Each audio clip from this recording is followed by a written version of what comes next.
Lagu ini pernah dianggap sebagai lagu perjuangan di masa penjajahan Jepang. Masuk di istana, populer, hingga masuk dalam piringan hitam. Salah satu contohnya adalah Adi Bing Slamet. Namun kini genjer-genjer disingkirkan begitu saja, tanpa belas kasihan, terbuang percuma dan tanpa pembelaan sama sekali. Meski rezim Orde Baru ambruk di 21 Mei 1998 silam dan tongkat estafet kekuasaan kini telah 5 kali digulirkan.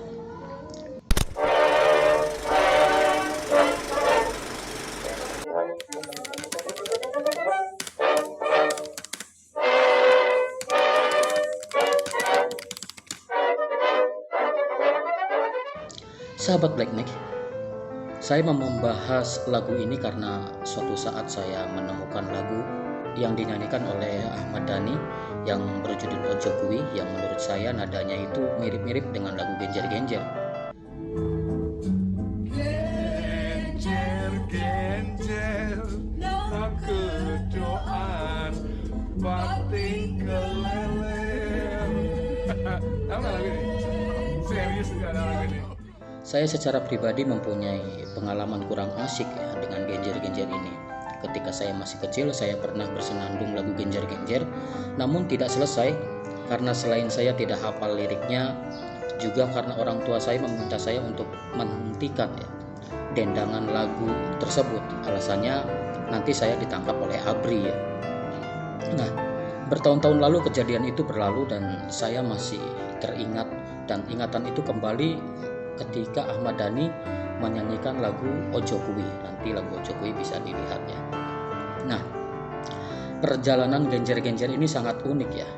Pada era pemerintahan Soekarno, Genjer-Genjer adalah lagu yang populer yang banyak dilantunkan masyarakat. Lagu itu diciptakan oleh Muhammad Arif, seorang seniman osing dari Banyuwangi. Nah, Genjer-Genjer ini tercipta tahun 1942 ketika Indonesia berada di bawah pendudukan Jepang.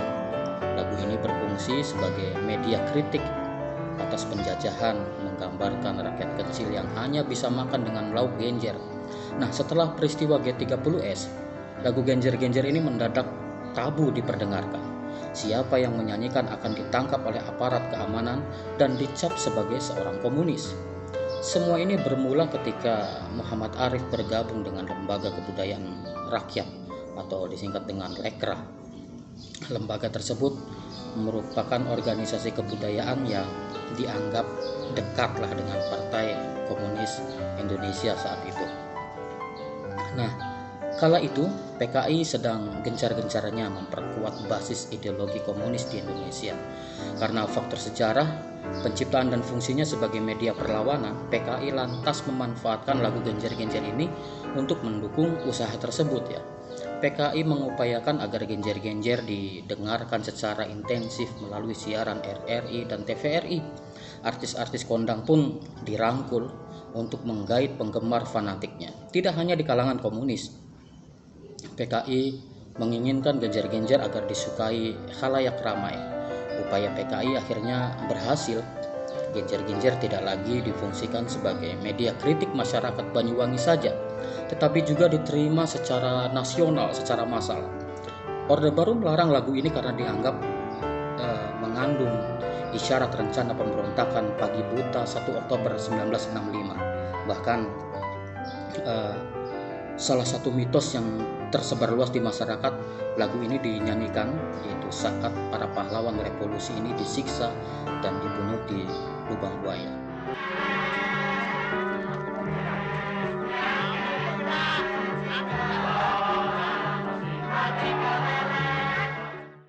Lalu, apa yang menyebabkan Genjer-Genjer ini harus disingkirkan?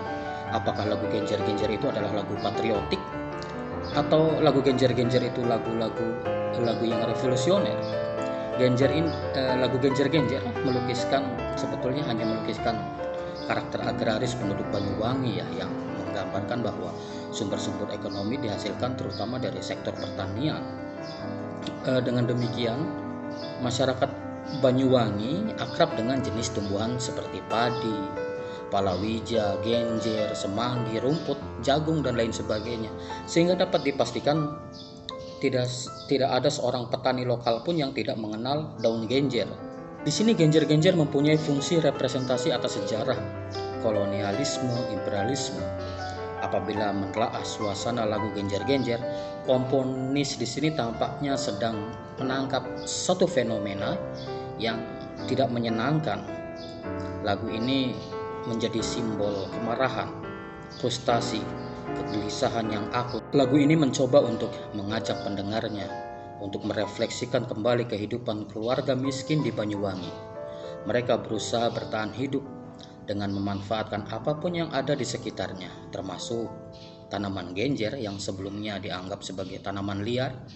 Komponis ini melukiskan seorang ibu yang berjuang menafkahi anak-anaknya dengan berjualan daun genjer.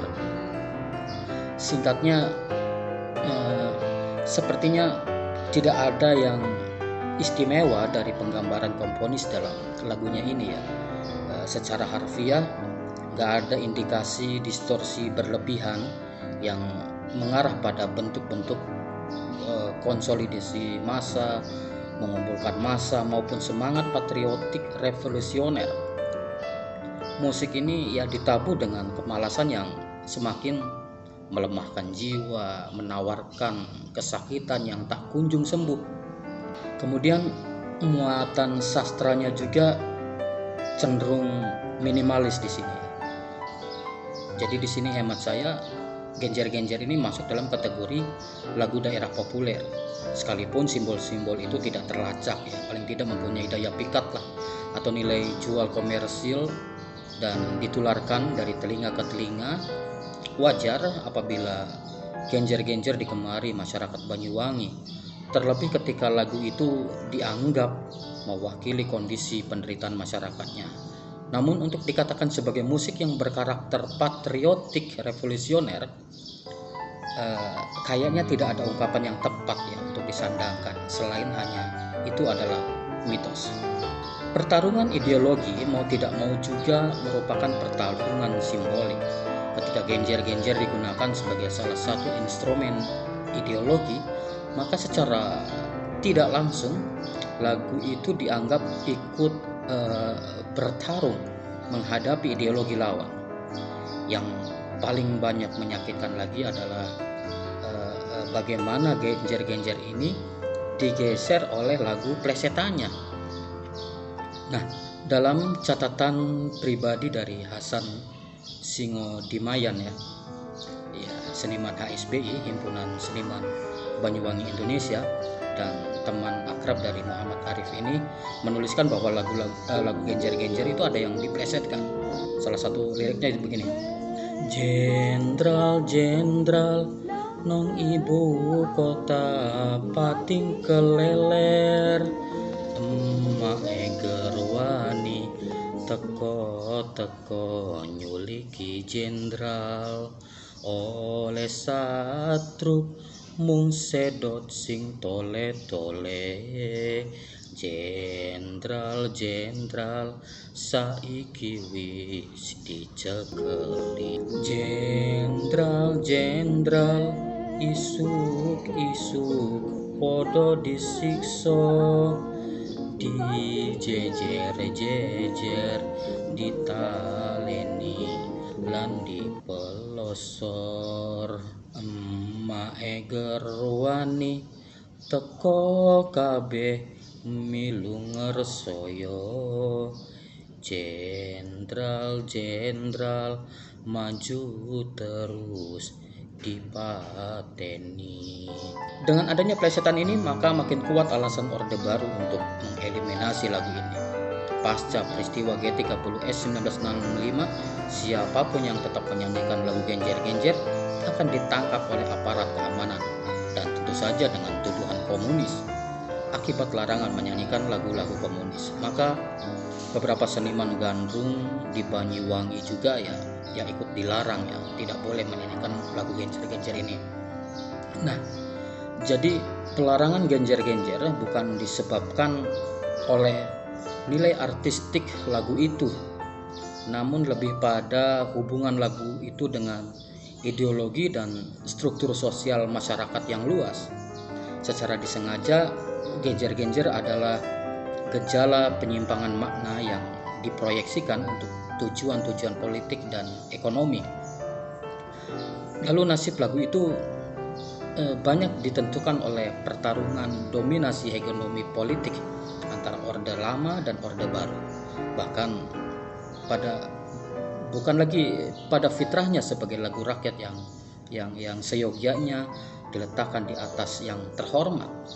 Genjer-genjer telah dinodai, telah diperkosa oleh kepentingan elit untuk menggalang opini-opini politik dengan kontrol media massa, pers, radio, dan televisi. Nah, saat itu media massa, saat Orde Baru ini, dijadikan kendaraan politik elit untuk mendistorsi realiti sosial.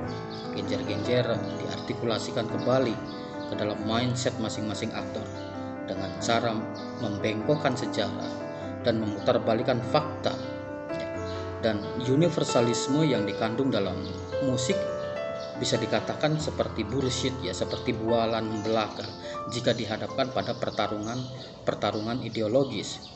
Nah, disinilah paradoks terbesar musik dalam politik. Ketika eksistensi musik berada dalam radar pertarungan elit di masyarakat, internalisasi justru menyebabkan musik kehilangan ruang-ruang universal ketika superioritas kekuasaan mulai gaduh. Kemenangan suatu orde penguasa perlu membentengi diri dari para lawan-lawan politiknya. Maka seluruh pernak-pernik, subordinat atau oposan yang menyimpang dari langgam kekuasaan akan dibungkam dan dikirim ke dunia lain, di arwah. Nah, di era Orde Baru 1966 sampai 1998, menyanyikan genjer-genjer seperti bid'ah, larangan terkutuk yang menyetarakannya seperti hukum Tuhan dalam kitab suci agama samawi. Orang pun tak peduli ketika lagu genjer-genjer bertengger di chart paling atas tangga lagu radio dan menjadi hit favorit. Situasi atau ambivalensi ini tampak diacuhkan saat genjer-genjer selama 7 dasawarsa tenggelam melewati fase anomi atau fase kekacauan, terbuang percuma hingga digiring ke peristirahatan terakhir, menemukan aktualisasi kemundurannya. Genjer-genjer disingkirkan begitu saja tanpa belas kasihan dan tanpa pembelaan sama sekali. Meski rezim Orde Baru ambruk 21 Mei 1998 yang lalu dan tongkat estafet kekuasaan telah 5 kali digulirkan. Sahabat Blackneck, mungkin itu saja sedikit pembahasan tentang genjer-genjer dari masa ke masa.